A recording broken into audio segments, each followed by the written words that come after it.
હવે વિદ્યાર્થી મિત્રો જોઈએ સ્વાધ્યાય 10.1 એમાં પહેલો દાખલો છે ઉત્તરથી પૂર્વ તરફ 30 અંશના ખૂણે 40 કિમીનું સ્થાનાંતર આલેખ દ્વારા દર્શાવો। હવે આ ધારો કે પૂર્વ, પશ્ચિમ, ઉત્તર અને દક્ષિણ દિશા। ઉત્તરથી પૂર્વ તરફ એટલે ઉત્તરથી પૂર્વ તરફ આ 30 અંશનો ખૂણો બનાવે છે અને 40 કિલોમીટરનું સ્થાનાંતર થાય છે। 40 કિલોમીટરનું સ્થાનાંતર છે અને આલેખ દ્વારા બતાવવાનું છે। હવે આટલું સપોઝ માનો 10 કિલોમીટર, 10, 20, 30 અને 40 કિલોમીટર, એટલે આટલું અંતર 40 છે। OM બરાબર 40 કિલોમીટર છે, બરાબર 40 કિલોમીટર અહીંયા આપેલું છે। હવે આને આલેખમાં ખાલી બતાવવાનું છે એટલે આપણે આટલું બતાવીએ તો પણ ચાલે। પછી જો આ જે બિંદુ ના યામના શોધવા હોય એમ બિંદુના તો પણ આપણે શોધી શકીએ। હવે આ ખૂણો 30 નો છે, આ ખૂણો 90 નો છે। ધારો કે વિચાર અહીંયાથી મેં લંબ દોર્યો એટલે આ ખૂણો 90 નો બને। આ 30 નો છે, આખો 90 નો હોય તો આખો 60 નો બને। આ ત્રિકોણની જો વાત કરીએ OMP તો આ 60, આ 90, 150 અને આ 30 અંશ। હવે એવી જ રીતે આને જો હું વાત કરું તો આ ખૂણો 90 નો બને, આ 30 છે તો આનું sin 30 નું મૂલ્ય એટલે આ ત્રિકોણ PMO માટે sin 30 બરાબર PM અપોન કર્ણ, સામેની બાજુ માટે કર્ણ OM લઈ શકો। sin 30 બરાબર PM અપોન OM, તો PM is equal to OM into sin 30। OM એટલે આપણો 40 કિલોમીટર છે, 40 ગુણ્યા sin 30 ની વેલ્યુ 1/2 એટલે 40 into 1/2 એટલે 20 થાય। હવે એવી જ રીતે cos 3 એટલે પાસેની બાજુ ભાગ્યા કર્ણ OP upon OM એટલે OP is equal to OM into cos 30। OM એ આપણા 40 છે, cos 30 એટલે √3/2, અહીંયા મૂકો એટલે 20√3 એટલે OP જે અંતર છે આ OP એ આપણને 20√30 મળ્યું। તો આ જો 20√30 હોય તો આ પણ 20√30 હોય અને OPM જો તમારો 20 અંતર હોય તો આ પણ ON પણ 20 હોય। આ ON બિંદુ જેટલું અંતર આ બિંદુનો x યામ ધારો કે મારે 1 2 બિંદુ મૂકવો હોય તો 1 મૂકો, અહીંયાથી 2 લઉં તો આ 1 2 બિંદુ એટલે આટલું અંતર 1 લઉં ને આટલું અંતર 2, એ બિંદુ તમે અહીંયા 1 2 મૂકો છો તો આટલું અંતર મારું 20 છે તો આ બિંદુનો x યામ મારો 20 થાય અને આટલું અંતર 20√3 છે એટલે બિંદુનો y યામ મારો 20√3 થાય। એટલે એમ બિંદુના આયામ જો લખવા હોય તો આપણે આ શોધી પણ શકીએ। આની આલેખાત્મક ખાલી રજૂઆત પૂછી હતી એ આપણે કરીએ। હવે જોઈએ દાખલા નંબર બીજો। બીજા દાખલામાં આપણી પાસે છે નીચે આપેલા માપને અદિશ અને સદિશમાં વર્ગીકૃત કરો। પહેલા તો 10 kg, પણ કઈ દિશામાં વજન આપ્યું છે કશું લખ્યું નથી એટલે આ જે રાશિ છે અદિશ કહેવાશે। 2 મીટર ઉત્તર પશ્ચિમ દિશામાં માન પણ છે અને દિશા પણ છે એટલે આ સદિશ કહેવાશે। 40 અંશનો ખૂણો બનાવે, કઈ દિશામાં એવું નથી આપ્યું એટલે આ અદિશ કહેવાશે। પછી 40 વોટ એમાં પણ કોઈ ખાલી માન જ આપેલું છે એટલે એ પણ અદિશ કહેવાશે। 10⁻⁹ કુલમ એ પણ અદિશ રાશિ છે, ખાલી માન જ છે, માન એટલે મૂલ્ય। પછી 20 મીટર પ્રતિ સેકન્ડ સ્ક્વેર, પણ કઈ દિશામાં પ્રવેગ એ આપેલું નથી તો આ પણ આપણે અદિશ રાશિ તરીકે લઈશું। પછી દાખલા નંબર છે 3 એટલે માત્ર જે બીજો છે 2 મીટર ઉત્તર પશ્ચિમ દિશામાં એ જ જે રાશિ થશે એ સદિશ રાશિ થશે। નીચે આપેલી રાશિને અદિશ અને સદિશ રાશિઓમાં વર્ગીકૃત કરો। જે આપણે વિડિયો 1 માં જોયેલું જ છે કે કઈ રાશિ સદિશ છે અને કઈ રાશિ અદિશ છે। સમયગાળો એટલે મૂલ્ય જ બતાવશે, 2 કલાક કે 3 કલાક એટલે એ અદિશ રાશિ છે। અંતર એટલે કે સ્થાનાંતર, કઈ દિશામાં આપેલું હોય અંતર, ધારો કે મેં 20 કિલોમીટર અંતર કાપ્યું પણ દિશાનો ઉલ્લેખ ન હોય તો એ પણ અદિશ બનશે। બળ કઈ દિશામાં લાગે છે એટલે સદિશ રાશિ કહેવાશે। વેગ પણ સદિશ રાશિ કહીશું। કાર્ય એ આપણી અદિશ રાશિ છે, બરોબર। કાર્ય એટલે બળ ગુણ્યા સ્થાનાંતર, બરોબર, એટલે એ પણ આપણી અદિશ રાશિ છે। ખાલી વેગ અને બળ જે છે એ બે જ આપણી સદિશ રાશિઓ અહીંયા કહેવાશે। કારણ કે બળ કઈ દિશામાં લાગે છે એમાં જરૂર પડે, વેગ કઈ દિશાનો છે એ હોય, વેગ એ સદિશ છે, જ્યારે ઝડપ એ અદિશ રાશિ છે. એ બધી ફિઝિક્સમાં તમે થોડી ઘણી માહિતી એની મેળવેલી છે, આ તો ખાલી એનું રિવિઝન જેવું છે. હવે જોઈએ દાખલા નંબર 4. બીજો અને ત્રીજો આ રીતે કરવાનો. ચોથો દાખલો, આકૃતિ એક આપી છે, એમાં દિશા ખાસ જોવાની. આકૃતિમાં કઈ ટાઈપની તમને આકૃતિ અહીંયા આપેલી છે. અહીંયા આ સદિશ સી છે, આની દિશા આમ છે. સદિશ ડી છે, આની દિશા આમ છે. અહીંયાથી આ સદિશ એ છે અને આ સદિશ બી છે. હવે આમાં નીચેના પ્રશ્નો પૂછ્યા છે. પહેલો પ્રશ્ન એમ પૂછ્યો છે કે સમઉદ્ભવ સદિશો કયા? સમઉદ્ભવ, તો જેનું ઉદ્ભવ સ્થાન એક જ હોય એને સમઉદ્ભવ કહેવાય. તો અહીંયા જુઓ, સદિશ એ પણ અહીંયાથી જાય છે ને સદિશ ડી પણ અહીંયાથી, તો એ તથા ડી એ સમઉદ્ભવ સદિશો કહેવાય. બીજો પ્રશ્ન આપણને પૂછ્યો છે સમાન સદિશો કયા છે? આમાં સમાન સદિશો, સમાન સદિશો કોને કહેવાય? દિશા પણ સમાન હોય અને માન પણ સરખું હોય, બરોબર? તો એવા સદિશોને સમાન સદિશો કહેવાય. તો માં તમે જોઈ શકો છો ડી સદિશ પણ અહીંયાની દિશા છે, બી સદિશની પણ અહીંયા છે, બંનેનું મૂલ્ય પણ સરખું જ છે. તો આ પરથી કહી શકો સદિશ બી તથા સદિશ ડી એ સમાન સદિશો છે. પછી બીજું પૂછ્યું છે સમરેખ પરંતુ સમાન નહીં. સમરેખ પરંતુ સમાન નહીં એવો પ્રશ્ન પૂછ્યો છે. સદિશો સમરેખ હોય પરંતુ સમાન નહીં. હવે આમાંથી કયા સદિશો સમરેખ છે, સમાન નથી?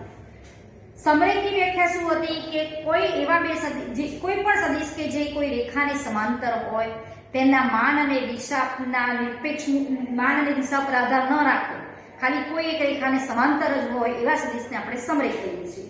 તો અહીંયા જુઓ, સદિશ સી, આ સદિશ સી ની દિશા અહીંયા છે, સદિશ એ ની દિશા અહીંયા છે. બંનેનું માન સરખું આવશે કારણ કે બંને સમાન સદિશો છે. બંને આટલા સદિશો અહીંયાથી અહીંયાના છે, ખાલી આની દિશા અલગ છે. એટલે સમરેખ છે, બંને સમાંતર પણ છે. સમરેખ હોય પરંતુ સમાન નહીં. સમાન હોવા માટે એની દિશા પણ સરખી હોય છે. આના માન જરૂર સરખા છે એ અને સી ના, પણ બંનેની દિશા અલગ છે. એટલે આ સદિશો એ અને સી સમાન નહીં કહેવાય પરંતુ સમરેખ છે. એ સમરેખ હોય પરંતુ સમાન ન હોય એવા સદિશો કયા થયા? એ તથા સી. સમરેખમાં એટલું જ યાદ રાખવાનું કે એવા સદિશો કે જે આપણે આકૃતિથી સમજ્યા હતા. ધારો કે કોઈ આ એક રેખા એમ છે, આને સમાંતર એક સદિશ એ છે, આને કોઈ સમાંતર સદિશ બી છે, તો આ બંને સદિશો એ અને બી એ સમરેખ કહેવાય.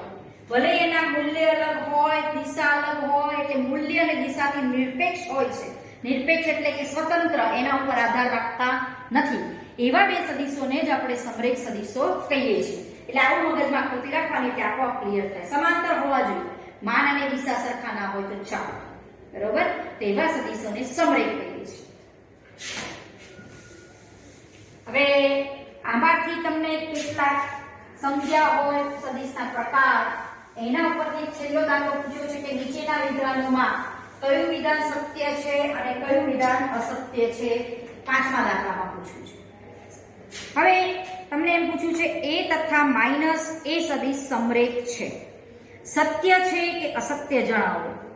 પહેલો પ્રશ્ન આવો છે, એ સદિશ તથા માઇનસ એ સદિશ સમરેખ છે. હવે ધારો કે હું બંને સદિશ તો એ જ છે પણ બંનેની દિશા અલગ છે, એક પ્લસ છે ને એક માઇનસ છે. ધારો કે હું એમ વિચારું કે આ સદિશને એ આમ દોર્યો તો માઇનસ એ સદિશ આમ દોરાશે, એટલે બંને સમાંતર તો હોવાના, ભલે દિશા અલગ, મૂલ્ય સમાન થવાના પણ દિશા અલગ હોવાની. તો આ સદિશો સમરેખ છે એટલે આ વિધાન સત્ય છે. પછી બીજું જોઈએ, બે સમરેખ સદિશો હંમેશા સમાન માનવાળા સદિશો હોય. આવો જો ફરીથી એક વખત વાંચો. બે સમરેખ સદિશો, બે સમરેખ સદિશો હંમેશા સમાન માનવાળા સદીશો હોય, હંમેશા સમાન માનવાળા સદીશો હોય આવો પ્રશ્ન છે. હવે આની વાત થોડી આપણે વ્યાખ્યામાં કરી. ધારો કે મેં એક રેખા દોરી હતી એમ, આ એક સદિશ એ દોર્યો, ધારો કે આ એક સદિશ બી છે, બંને એમ રેખાને સમાંતર છે પરંતુ દિશા પણ અલગ છે અને બંનેના માન પણ અલગ છે. પરંતુ એ અહીંયા કહેવા શું માંગે છે એ સમજો. બે સમરેખ સદિશો હંમેશા સમાન માનવાળા હોય. ધારો કે હું આને એ સદિશ કહું અને એક અહીંયા 2a સદિશ લઉં, 2a સદિશ, એથી બમણા માનવાળો સદિશ ગણવાનો. તો આ બે સમરેખ તો છે પરંતુ બંનેનું માન સરખું નહીં થાય. દાખલા તરીકે આપણે એ સદિશ કોઈ પણ લઈ શકો તથા આ જ સદિશને હું 2 વડે ગુણું તો આ પણ બંને સદિશની દિશા પણ સરખી હોવાની, કારણ કે ધન સંખ્યા વડે ગુણાય કોઈ સદિશ તો બંનેની દિશા સરખી, પણ બંનેના માન અલગ અલગ છે. સમરેખ હોવા છતાં, સમરેખ તો કોને કહેવાય છે કે દિશા સમાન હોય કે વિરુદ્ધ હોય, માન સમાન હોય કે અલગ હોય તોય સમરેખ તો કહેવાય. એટલે બધા સમરેખ સદિશના માન સરખા હોવા જરૂરી નથી. ધારો કે a સદિશ આમ વિચારો અને 2a સદિશ આમ વિચારો, તે સમરેખ છે પરંતુ બંનેના મૂલ્યો માન અલગ છે. a તથા 2a સદિશ સમરેખ છે પરંતુ તેમના માન અસમાન છે. તેમના મૂલ્યો, માન એટલે મૂલ્ય, તેમના માન સમાન નથી. એટલે કે આ વિધાન કેવું થશે? અસત્ય. અસત્ય થશે આ વિધાન. પછી ત્રીજો તમને પ્રશ્ન કર્યો છે આમાં, એટલે વ્યાખ્યા સમજ્યા હોય તો આપો પ્રશ્નના જવાબ આવડે, ગમે તેવું પૂછે. સમાન માનવાળા બે સદિશો સમરેખ હોય છે. માન સરખો સમાન માનવાળા બે સદિશો સમરેખ હોય છે. આ વિધાન છે. હવે એ સત્ય છે કે અસત્ય છે નક્કી કરીએ. માન સરખું છે, સમાન માન હોય તો બે સદિશો સમરેખ હોય છે એવું વિધાન છે. ધારો કે આપણે x અક્ષની દિશાનો એકમ સદિશ લઈએ i cap બરાબર 1 0 0 લો અને y અક્ષની દિશાનો એકમ સદિશ 0 1 0 લો. બંનેનું માન સરખું જ છે. આનું માન શોધો. એટલે રૂટમાં માન એટલે શું? આનો વર્ગ વત્તા આનો વર્ગ વત્તા આનો વર્ગ. તો આનું માન પણ 1 છે, જે સદિશનું માન પણ 1 છે, પરંતુ બંને સદિશો સમરેખ નથી. કેમ? કારણ કે આ x અક્ષની દિશાનો એકમ સદિશ છે, આમાં સદિશ. ધારો કે આ x અક્ષ, આ y અક્ષ, આ z અક્ષ, તો x અક્ષની દિશાનો સદિશ એકમ સદિશ i cap ના j cap, તો બંને વચ્ચેનો ખૂણો તો 90 નો બને. બંને વચ્ચે ખૂણો જે છે એ તમારો 90 નો છે. એટલે સમાંતર છે નહીં આ સદિશો, કોઈ એક રેખાને સમાંતર નથી. એટલે આ ઉદાહરણ આપી શકો. માન સમાન જરૂર છે પરંતુ બંને સમરેખ છે એવું ન કહી શકો. પેલો x અક્ષની દિશાનો એકમ સદિશ i cap છે અને j cap એ y અક્ષની દિશાનો એકમ સદિશ છે. એટલે બે એના માન સરખા છે પણ બંને સદિશો સમરેખ ન કહેવાય. એટલે આ વિધાન અસત્ય છે. પછી ચોથો છે, સમાન માનવાળા બે સમરેખ સદિશો સમાન હોય છે આવો પ્રશ્ન છે. જો આના ઉપર થોડોક આધાર છે. સમાન માનવાળા બે સમરેખ સદિશો, બે સમરેખ સદિશો સમાન હોય છે આવો પ્રશ્ન કર્યો. હવે માન સરખા હોય, પાછા સમરેખ પણ હોય તો સમાન છે કે નહીં ચેક કરીએ. કોઈ ઉદાહરણ લઈ લો. ધારો કે હું a સદિશ બરાબર લઉં 1/√3 1/√3 1/√3, તો આનું જો હું માન શોધું તો 1/√3 નો સ્ક્વેર 1/3 1/3 વત્તા 1/3, આનું માન 1 થાય. બીજો સદિશ b સદિશ લઉં -1/√3 -1/√3 -1/√3, અને આનું માન શોધો તો આનું માન -1/√3 નો સ્ક્વેર 1/3 1/3 વત્તા 1/3, તો આનું માન પણ 1 છે. બે સમાન છે બંનેના માન સરખા છે, પાછા સમરેખ પણ છે, કારણ કે જો આ સદિશ આમ જતો હોય એ સદિશ તો આને હું -1 વડે ગુણું એટલે b સદિશ મેં જે લીધો છે તો આ b સદિશ બંને સમરેખ છે, માન પણ સમાન છે, પણ બંને સદિશો સમાન ન કહેવાય, પરંતુ a સદિશ નોટ ઇક્વલ ટુ b સદિશ. કેમ? કારણ કે a અને b સમાન હોવા માટે એમના માન અને દિશા બંને સરખું હોવું જોઈએ, બરાબર. પણ આવા બે સદિશો લીધા કે જેના માન સરખા છે, સમરેખ પણ છે, પણ બંને સમાન કહેવાય નહીં, એટલે બંનેના માન સરખા, સમરેખ પણ ખરા, પરંતુ સમાન નથી, પરંતુ a સદિશ નોટ ઇક્વલ ટુ b સદિશ એટલે આ વિધાન પણ અસત્ય છે. ઉદાહરણ સામે આપો તો વિધાન અસત્ય છે એવું સાબિત કરી શકો. હવે આપણે આગળ સદિશ સરવાળો ત્રિકોણના નિયમથી જોયેલો, બીજા વિડીયોમાં સમાચરનો નિયમ પણ જોયેલો, એના પરથી કેટલાક ગુણધર્મો, ક્રમનો નિયમ, જૂથનો નિયમ એ પણ જોયેલું, અને સદિશનો અદિશ સાથેનો ગુણાકાર કઈ રીતે કરવો એ તમે જાણો છો, એનો થોડો પરિચય લઈએ કે કઈ રીતે સદિશનો અદિશ સાથેનો ગુણાકાર કરવો. એ તો સામાન્ય વસ્તુ છે, 11માં પણ આપણે ભણ્યા છીએ.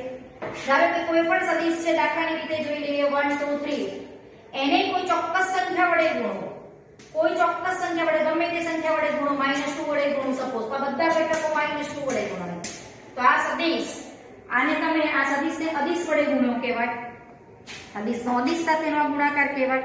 ધારો કે આના ઘટકો x1 x2 x3 હોય, કોઈ લેમ્બડા વડે ગુણો એ સદિશને તો λx1 λx2 λx3 એ એનો અદિશ સાથેનો સદિશનો ગુણાકાર કહેવાય. એ પણ આપણને ખબર છે, એ પણ આવડે છે. સદિશના ઘટકો પણ ખબર છે. x અક્ષની દિશાના ઘટકને આપણે xi કેપ કહીએ છીએ, y અક્ષની દિશાના ઘટકને ધારો કે xy z સમતલમાં એમ પદ્ધતિમાં xy z એમ પદ્ધતિમાં કોઈ બિંદુ p x y z હોય તેનો x અક્ષની દિશાના એકમ સદિશને i કેપ કહેવામાં આવે છે, તો આ ઘટક x મૂલ્યનો હોય xi કેપ કહેવાય, આમ આ y j કેપ કહેવાય અને આ z k કેપ કહેવાય, બરોબર. હવે xy z લેતા હોય તો આટલું અંતર z અક્ષ પરથી z લેવાનું, આટલું અંતર y લેવાનું, આટલું અંતર x અક્ષ પરથી x જેટલું લેવાનું, બરોબર. આ તમે એના ઘટકો પણ તમને ખબર છે, અને સરવાળો સદિશનો આવડે, સદિશની બાદબાકી પણ આપણને આવડે છે.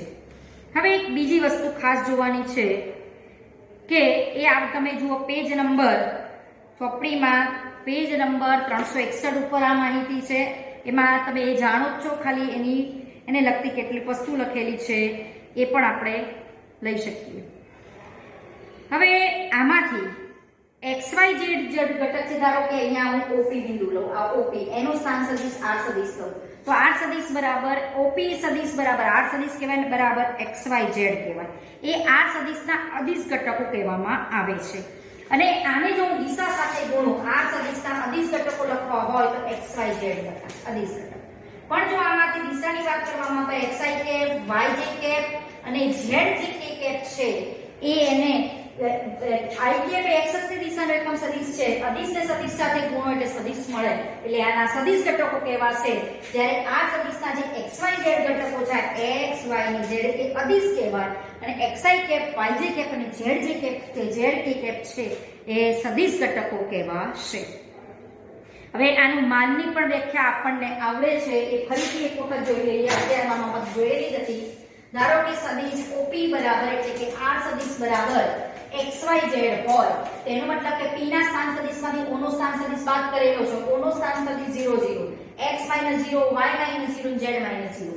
આનું માન એટલે કે r નું માન, આ સદિશનું માન બરાબર વર્ગમૂળમાં x2 + y2 + z2. આ સદિશના માનની વ્યાખ્યા છે xyz તરીકે કોઈ પણ સંખ્યા હોય તો એનું વર્ગમૂળ નીકળીને એક સંખ્યા મળે, એટલે કોઈ પણ સદિશનું માન હંમેશા ધન સંખ્યા મળશે. ગ્રેટર ઓર ઇક્વલ ટુ 0 જ હોય, એ આપણને આના ઉપરથી જ નક્કી થઈ જાય છે, ત્યારે માન ઋણ હોય નહીં, બરોબર. એ પણ માહિતી આપેલી છે. પછી ધારો કે બે સદિશો આપ્યા છે a અને b. હવે બે સદિશો સમરેખ છે, એના માટે નોંધમાં વસ્તુ આપેલી છે, એ પણ જોજો નોંધમાં પેજ નંબર 363 પર. હવે જો નોંધમાં બે સદિશો સમરેખ છે એવું જોઈને જ ખબર પડે કે આ બે સદિશો સમરેખ હશે.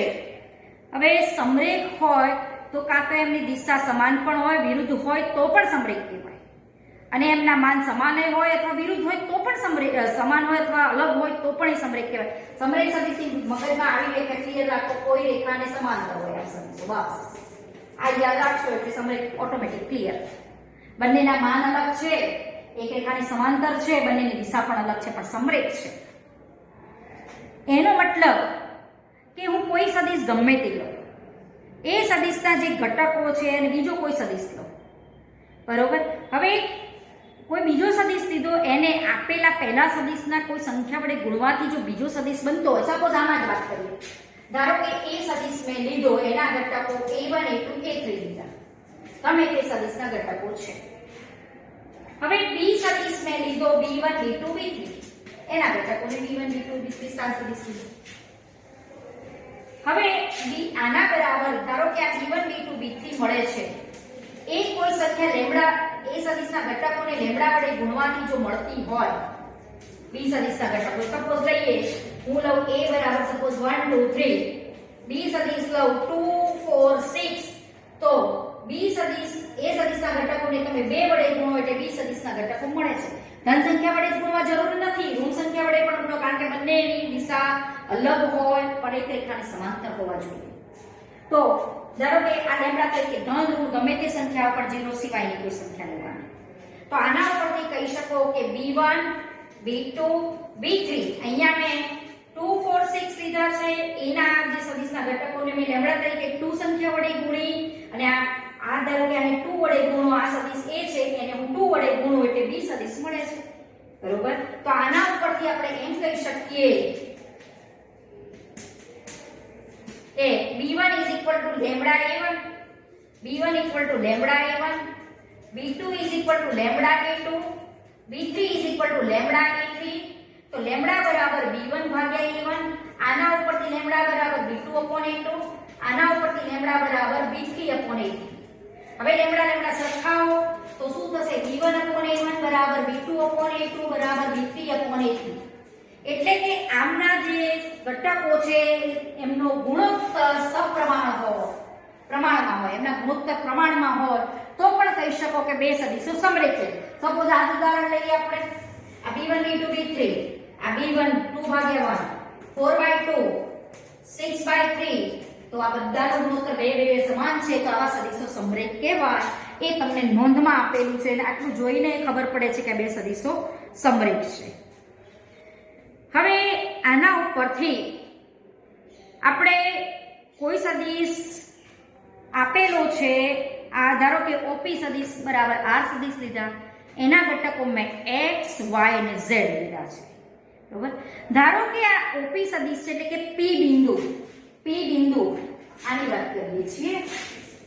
P બિંદુ x અક્ષ સાથે આલ્ફા માપનો ખૂણો બનાવે છે, y અક્ષ સાથે બીટા માપનો ખૂણો બનાવે. ધારો કે આની વાત કરીએ, આ x, આ y અને આ z, અને OP બિંદુ છે અહીંયા, અને આ OP સદિશ છે. P ના આયામ સપોઝ હું લઉં xyz, અને O ના આયામ તો 0 0 છે જ, બરોબર. O તો આપણને ખબર છે, એના આયામ લખવાની જરૂર નથી. હવે આ જે OP સદિશ છે, x અક્ષ સાથે ધારો કે આલ્ફા માપનો ખૂણો બનાવે, y અક્ષ સાથે બીટા માપનો ખૂણો બનાવે, અને z અક્ષ સાથે ગામા માપનો ખૂણો બનાવે. તો આ જે P બિંદુના આયામ xyz છે, xyz છે, હું xyz ને આમ પણ લખી શકું, xyz is equal to xi cap plus yj cap plus zk cap. કેમ? કારણ કે i cap એટલે 1 0 0, j cap એટલે 0 0. આનો સરવાળો કરો, x એટલે 1 0 0 plus y, j cap એટલે 0 1 0, z k cap એટલે 0 0 1. આનો સરવાળો કરી દો. જુઓ, પહેલા આનો ગુણાકાર કરવાનો આની સાથે, x 0 0 0 y 0 0 0 z. પછી આનો સરવાળો કરો, અનુરૂપ ઘટકોનો સરવાળો થાય, x 0 0 એટલે x, અને 0 y 0 એટલે y, અને 0 0 z એટલે z. એટલે xyz ને તમે આ રીતે પણ લખી શકો છો, જે તમે 11 માં શીખેલા છો. એનો મતલબ કે મારે આવું સમજવાનું કે xyz બિંદુ છે P ના સ્થાન સદિશ તરીકે, એ આવી રીતે વિચારવાનું. હવે P બિંદુ છે, OP સદિશ એ x અક્ષ સાથે આલ્ફા માપનો ખૂણો બનાવે છે, y અક્ષ સાથે બીટા માપનો ખૂણો બનાવે, અને ઝેડ સાથે જો ગેમા માપનો ખૂણો બનાવતો હોય તો આ જે XYZ છે એને આપણે કઈ રીતે લખી શકીએ એની ચર્ચા આપણે વિડીયો 2 માં પણ કરેલી છે. જે આલ્ફા બીટા ને ગેમા છે એને આપણે દિક્ખૂણા કહીએ છીએ.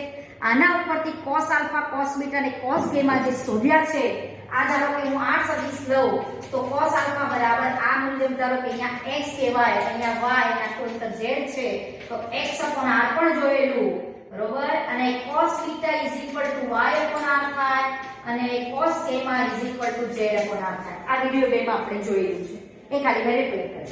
તો આને આપણે શું કહેતા હતા? a કહેતા હતા. આને આપણે a કહેતા હતા અને આને આપણે n કહેતા હતા. તો એનો મતલબ થયો કે x l r લખી શકો, y m r લખી શકો, z n r પણ લખી શકો બરોબર. તો એનો મતલબ થયો કે હું x ની જગ્યાએ lr mr અને z ની જગ્યાએ nr લખી શકું. આ બંને વસ્તુ એક જ કહેવાય. જો બંને એક જ કહેવાય તો આ બંને દિક ગુણોત્તરમાં છે એમ કહેવાય. બંનેનો દિક ગુણોત્તર કેટલો છે એ તમે નક્કી કરી શકો. દિક ગુણોત્તરની વાત પણ આપણે વિડિયો 2 માં કરેલી છે. એ આના દિક ગુણોત્તરમાં હોય. હવે l ને તમે કહો છો cos આલ્ફા, m ને તમે cos બીટા કહો છો, તો તમે અહીંયા l ની જગ્યાએ cos આલ્ફા મૂકો, m ની જગ્યાએ cos બીટા મૂકો અને n ની જગ્યાએ cos ગેમા મૂકો તો આવું બને. હું r કોમન કાઢું આ સદિશમાંથી તો r એક સંખ્યા છે, cos r એટલે શું છે? સદિશ r નું માન એટલે r કેવલ સદિશ r નું માન એટલે r કહેવાય x2 y2 z2 હશે, કારણ કે સદિશ r બરાબર xy z થાય. તો આ cos આલ્ફા cos બીટા અને cos ગેમા આમ પણ લખી શકો. હવે એનો મતલબ થયો કે xyz બરાબર તમે આવું લખી શકો. તો આ બંને સદિશો, આ બંને સ્થાન સદિશો એકનો ગુણોત્તર સરખો હશે એટલે દિક ગુણોત્તરમાં છે એવું કહી શકો. આ બંનેના દિક ગુણોત્તર r છે એવું કહી શકો. દિક ગુણોત્તર r છે તો x ની જગ્યાએ cos આલ્ફા મૂકો, y ની જગ્યાએ cos બીટા અને z ની જગ્યાએ cos ગેમા મૂકો તો આને તમે આમ રિપ્રેઝન્ટ કરી શકો, cos beta j cap cos gamma k cap બરોબર.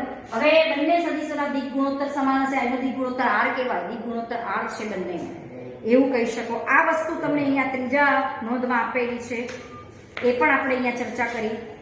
હવે ઉદાહરણ 4 એમાં આપેલું છે બે સદિશો સમાન છે તો x y z ના મૂલ્યો શોધો. બે સમાન સદિશો હોય તો એના અનુરૂપ ઘટકો પણ સમાન હોવા જોઈએ, દિશા પણ સરખી હોય, એની વાત કરવાની છે ઉદાહરણ 4 માં. ઉદાહરણ 4 ધારો કે બે સદિશો આપ્યા છે a અને b, બંને સમાન છે. a સદિશ આપ્યો છે તમને xi કેપ, આમ વિચારો xi cap +2j cap +z k cap. હવે આ કોઈ પણ xy z ને તમે આમ રિપ્રેઝન્ટ કરી શકો તો આને x2z કહેવાય, x2z કહેવાય. b સદિશ તમને આપ્યો છે 2i cap +yj cap k cap, એટલે આને તમે 2y ને 1 લખી શકો, 2y ને 1. હવે આ બંને સદિશો સમાન છે તો એમના અનુરૂપ ઘટકો પણ સરખા હોય તો x બરાબર 2, y બરાબર 2, z બરાબર 1. આના ઉપરથી x y z આપણને સીધા મળી જાય. એટલે ઉદાહરણ 4 તમે આ રીતે કરી શકશો. ઉદાહરણ 5 માં ફક્ત બે સદિશો આપ્યા છે, માન સમાન છે તો સમાન છે કે નહીં એ પ્રશ્ન પૂછ્યો દેખાય જ છે. માન સરખા છે પણ સદિશો સમાન નથી. એક સદિશ 1 2 છે બીજો સદિશ 2 1 છે. માન બંનેના સરખા હોવાના પણ સદિશો સમાન નથી. સદિશો સમાન હોવા માટે એના અનુરૂપ ઘટકો પણ સમાન એટલે કે માન પણ એનું સરખું નીકળવું જોઈએ અને દિશા પણ સમાન હોવી જોઈએ. હવે ઉદાહરણ 6 માં કોઈ પણ સદિશની દિશાનો એકમ સદિશ, એક વસ્તુ જોઈ લઈએ, કોઈ પણ સદિશની દિશાનો એકમ સદિશ કોને કહેવાય? સદિશની દિશાનો એકમ સદિશ વસ્તુ શું છે એ સમજી લઈએ. સદિશની દિશાનો એકમ સદિશ કોને કહેવાય એ જોઈએ. ધારો કે કોઈ સદિશ a છે, એની દિશાનો એકમ સદિશ એટલે સદિશ ભાગ્યા તેનું માન, આને કહીએ છીએ આપણે સદિશ a નો કેપ. કોઈ પણ સદિશની દિશાનો એકમ સદિશ એટલે સદિશ ભાગ્યા તેનું માન અને એની દિશાના એકમ સદિશને આપણે એની ઉપર કેપ મૂકીએ છીએ. આ કહેવાય એની દિશાનો એકમ સદિશ. પણ તમને એવું આપ્યું હોય કે એની દિશાનો 15 માનવાળો એકમ સદિશ, એટલે એની દિશાનો 15 માનવાળો એકમ સદિશ એટલે આ તમારો થશે 15 × a.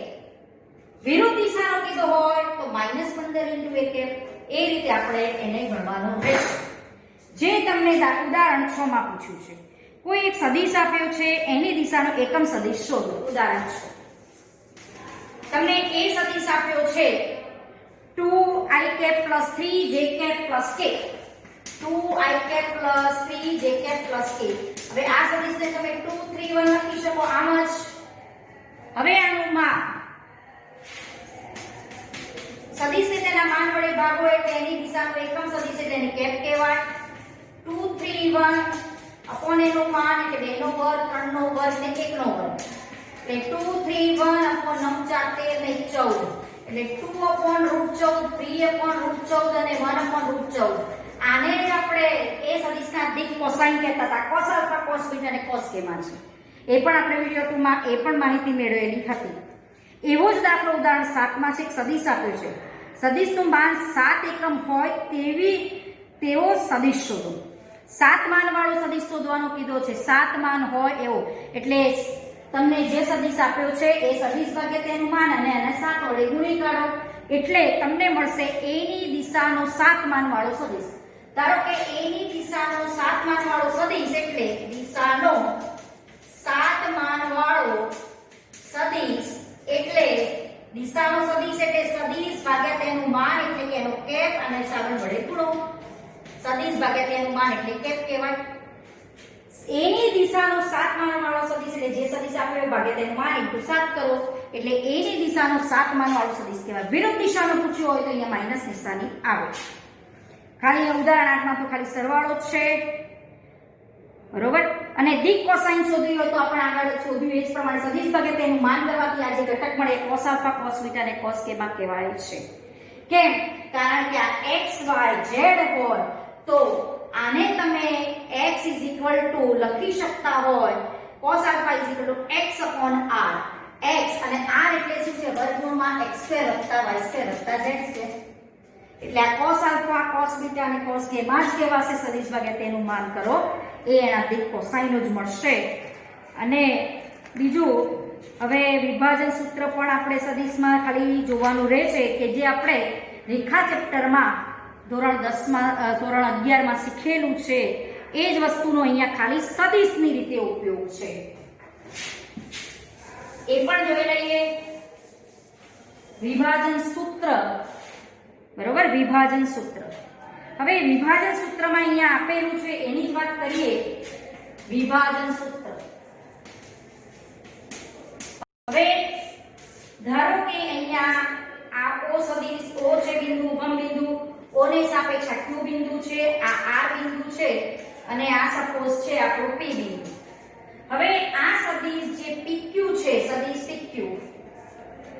PQ, બરોબર. તો આજે ધારો કે m જેમ n ગુણોત્તરમાં વિભાજન કરે છે. આનો સ્થાન સદિશ A સદિશ લીધો છે, આ સદિશ લીધો છે, આ સપોઝ A સદિશ લીધો છે અને આ B સદિશ લીધો છે. હવે આ વસ્તુ જુઓ. અહીંયા બિંદુઓ P અને Q લીધેલા છે. ઉગમ બિંદુ O ને સાપેક્ષ સદિશ OP, સદિશ OQ અને સદિશ OR એના સ્થાન સદિશો અનુક્રમે આ A સદિશ, R સદિશ અને B સદિશ છે. હવે અહીંયા R બિંદુ રેખાખંડ P અને Q ને જોડતા રેખાખંડનું અંતઃવિભાજન કરે છે. R બિંદુ આ P અને Q ને જોડતા રેખાખંડનું m જેમ n ગુણોત્તરમાં વિભાજન કરે છે. તો જે વિભાજન કરતા બિંદુ છે R, એના આયામ તમે શોધી શકો. તો આપણે જે રીતે આવું આગળ શીખ્યા હતા કે ધારો કે કોઈ A બિંદુ હોય x1 y1 અને B બિંદુ હોય x2 y2, કોઈ P બિંદુ xy જો રેખાખંડ AB નું A તરફથી લેમ્બડા ગુણોત્તરમાં વિભાજન કરે તો વિભાજન કરતા બિંદુના યામ બરાબર λx2 + x1 / λ + 1 λy2 + y1 / λ + 1 એવું લેતા. હવે એની જગ્યાએ અહીંયા આનો સ્થાન સદિશ A સદિશ વિચારો, આનો સ્થાન સદિશ B સદિશ વિચારો. એટલે આનો સ્થાન સદિશ A સદિશ છે, આનો સ્થાન સદિશ B સદિશ છે. એટલે સદિશ ઓપી તમારો એ સદિશ થાય, સદિશ ઓક્યુ એ તમારો બી સદિશ થાય. અને આ જે પીક્યુ રેખાખંડ છે, આ બિંદુએ પીક્યુ રેખાખંડનું m જેમ n ગુણોત્તરમાં વિભાજન કરે છે, તો r ના યામ તમે કઈ રીતે શોધી શકો, અથવા r નો સ્થાન સદિશ, r ના યામ એ જ r નો સ્થાન સદિશ કહેવાય. તો લેમ્બડાની જગ્યાએ અહીંયા m જેમ n છે, તો આને લેમ્બડા ધારો કે હું m જેમ n વિચારું, તો આ જ વસ્તુને મારે લખવી હોય તો અહીંયા તમે આમ લખી શકો લેમ્બડા બી સદિશ વત્તા a સદિશ. લખો, આનું એક્સપાન્શન આપો એટલે આવું થાય.